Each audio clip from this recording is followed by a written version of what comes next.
আসসালামু আলাইকুম এভরিওয়ান। আজকে আমি 5 মিনিটের নাস্তা তৈরি করে দেখাবো। খুব সহজ একটা রেসিপি। প্রথমে এখানে আমি 4টা ডিম নিয়ে নিয়েছি। আপনারা আপনাদের পরিমাণ মতো নিয়ে নেবেন। নিয়ে নিয়েছি একটা ব্রেড, এখানে পুরো একটা ব্রেড নিয়ে নিয়েছি। এখন একটা আমি বাটি নিয়ে এর ভিতরে আমি ডিমগুলো ফেটে দিয়ে দিব। এক এক করে ডিমগুলো দিয়ে দিব। আপনারা আপনাদের পরিমাণ মতো যে কয়টা লাগে সে কয়টা দিবেন। আমি একটু বেশি বানাবো। ডিমগুলো দেওয়া হয়ে গেছে। এখন এগুলো আমি ডিমগুলো ফেটে নিব।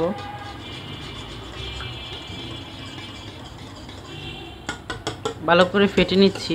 ভালোভাবে ফেটে নিয়েছি। এর ভিতরে দিয়ে দেব আমি পরিমাণ মতো চিনি। 2 টেবিল চামচের মতো চিনি দিয়ে দিয়েছি। লাগলে প্রয়োজন হলে আরও পরে দিয়ে দেবো। আবার আমি এখন পরিমাণ মতো দিয়ে দিয়েছি। আপনারা চাইলে চিনি যদি বেশি খান তাহলে একটু বেশি দিয়ে দিবেন। ভালো করে নেড়েচেড়ে চিনিটা ভালোভাবে মিশিয়ে নেব, যাতে দানা দানা না থাকে। তাই আমি ভালোভাবে একটু ফেটে নিচ্ছি। কাঁটা চামচ দিয়েও আপনারা চাইলে কাঁটা চামচ দিয়ে ফেটে নিতে পারেন। এভাবে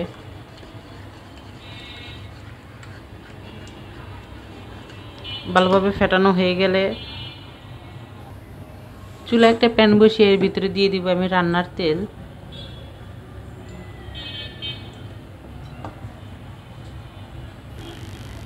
এখানে আমি একটা এই ডিমগুলো ফেটে নিয়েছি। এখন এর ভিতরে ব্রেডটা একবার এই পাশ আর একবার এই পাশ এভাবে 2 পাশে চুপ দিয়ে এই যে চুলা একটা প্যান বসিয়ে তেল গরম করে নিয়েছি, এর ভিতরে আমি দিয়ে দেব।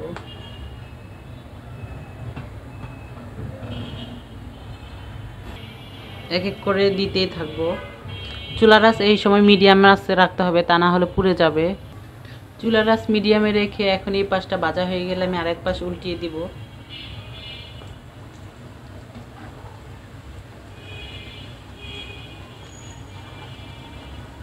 এই পাশটা আমি ভালো করে ভেজে নিব। দোনো পাশ ভাজা হয়ে গেছে। এখন আমি তুলে রাখছি। বেশি ভাজলে আসলে এটা তিতা হয়ে যাবে।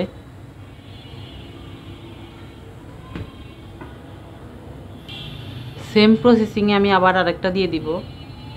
এভাবে এক এক করে সব ভেজে নিব।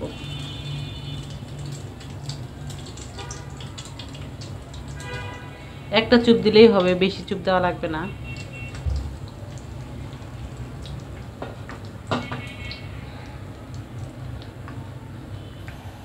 ভাজা হয়ে গেলে এই পাশ ওপাশ উল্টায়া দোনো পাশ ভালোভাবে ভেজে নেব। দোনো পাশ হয়ে গেছে। এখন আমি তুলে নিচ্ছি, আবার তিতা হয়ে যাবে।